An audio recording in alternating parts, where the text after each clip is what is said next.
Bonjour, dans cette vidéo, je vais vous montrer comment sauvegarder des documents automatiquement sur le serveur de sauvegarde avec Ultra Backup NetStation. Alors pour sauvegarder des documents, une fois le gestionnaire de sauvegarde ouvert, il suffit de cliquer sur le bouton Nouvelle sauvegarde et de cliquer sur Nouvelle sauvegarde sur le serveur. Alors on peut choisir un nom d'abord pour la sauvegarde, on va l'appeler par exemple Image. Ensuite, on choisit comment sont conservés les documents sur le serveur. Alors il y a deux possibilités.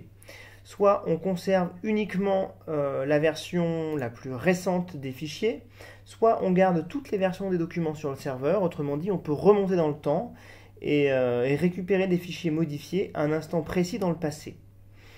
Si la case conserver uniquement la dernière version des fichiers est cochée, seule la dernière version des documents est conservée sur le serveur. Dans ce cas, nous pensons que par sécurité, les fichiers supprimés sur votre poste devraient être conservés dans la sauvegarde pour pouvoir les récupérer si cet effacement était accidentel.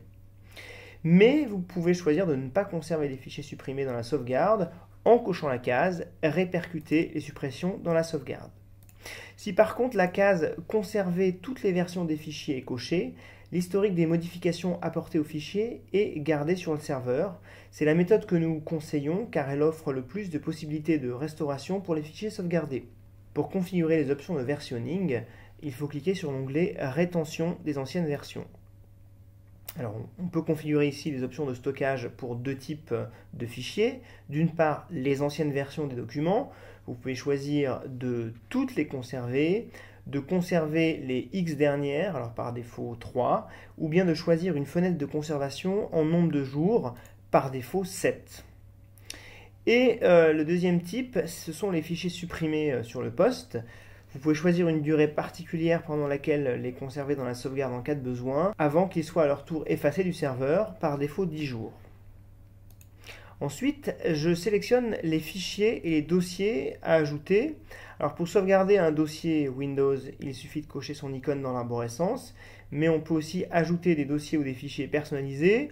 Si je clique sur Ajouter un élément, puis sur Sélectionner un dossier et un fichier, là par exemple je vais sur mon bureau et je choisis le dossier Banque d'images. Et on peut répéter cette opération autant de fois que nécessaire pour inclure autant d'éléments que désiré dans la sauvegarde. On peut aussi, si nécessaire, ajouter des partages réseau en cliquant sur Sélectionner une ressource réseau, en entrant leur chemin et éventuellement un couple utilisateur-mot de passe s'il est nécessaire à leur accès. Alors comment cette sauvegarde va pouvoir être déclenchée? D'abord, il est toujours possible de déclencher manuellement une sauvegarde depuis l'agent client. On va voir cela un peu plus tard. Mais le plus intéressant est de laisser Ultra Backup lancer les sauvegardes automatiquement pour que vous n'ayez plus à y penser. Cela peut être réalisé de multiples manières. Alors soit lorsque des données sont modifiées, cela peut être réalisé par l'intermédiaire de la fonctionnalité de sauvegarde continue. Si je clique sur Activer la sauvegarde continue, ma sauvegarde sera automatiquement lancée dès que des modifications seront apportées au fichier à sauvegarder. Cette fonctionnalité très performante a néanmoins un inconvénient évident. Cela peut entraîner un usage important de la bande passante en fonction de la fréquence et du volume des données modifiées. Autre possibilité, qu'elle soit déclenchée à un horaire donné. Je clique sur Planification et je coche Exécuter la sauvegarde de manière planifiée. Je choisis un type de planification, par exemple quotidienne, une heure de déclenchement, par exemple 20 heures. La sauvegarde donc sera déclenchée chaque jour à cette heure.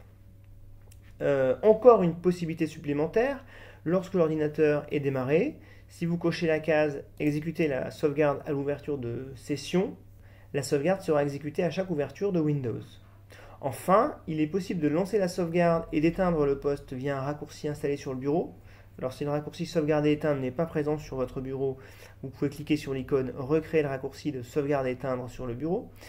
Et de cette manière, un double clic sur cette icône permettra de démarrer toutes les sauvegardes dont cette case est cochée, puis éteindra le PC. Alors quelques options supplémentaires. On a la possibilité d'activer la compression ou le chiffrement des fichiers en cliquant sur les cases compresser les fichiers ou chiffrer les fichiers. La compression et le chiffrement sont réalisés sur le poste avant l'envoi, ce qui veut dire que si le serveur est configuré pour ne pas stocker les clés de chiffrement, la confidentialité des données sauvegardées sur ce poste est pleinement préservée. On peut aussi configurer finement les fichiers à inclure et exclure en cliquant sur ces cases, ou bien en sélectionnant par exemple des filtres basés sur les extensions des documents. Donc par exemple, je clique ici, je fais exclure les fichiers correspondant au filtre. J'ajoute un filtre basé sur l'extension par exemple MP3 pour exclure tous les fichiers audio. Je clique sur ajouter, je clique sur OK, et donc les fichiers d'extension MP3 seront exclus de la sauvegarde. Et enfin, pour terminer, je vais vous montrer quelques options avancées. Premièrement, les clichés de volume. Ils permettent de sauvegarder les fichiers dans un état cohérent en éliminant les problèmes liés aux fichiers ouverts. Par exemple, grâce à VSS, il n'est plus nécessaire de fermer Excel, Word ou Outlook pour sauvegarder des fichiers ouverts dans ces logiciels.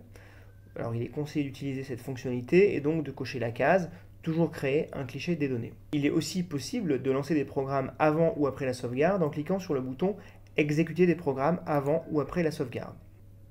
Donc, je clique sur « Enregistrer » et la sauvegarde apparaît dans le gestionnaire de sauvegarde. Pour l'exécuter, il me suffit de double-cliquer sur son icône et d'utiliser le bouton « Exécuter maintenant ». Et les fichiers vont être envoyés sur le serveur. Alors, une fois terminé, vous pouvez constater que le journal des événements a été mis à jour. On voit le témoin d'exécution de notre sauvegarde et la vue rapport contient un nouveau rapport d'exécution qui contient la liste des fichiers envoyés. Voilà, dans une prochaine vidéo, je vais vous montrer comment restaurer des données à partir de votre sauvegarde. À bientôt!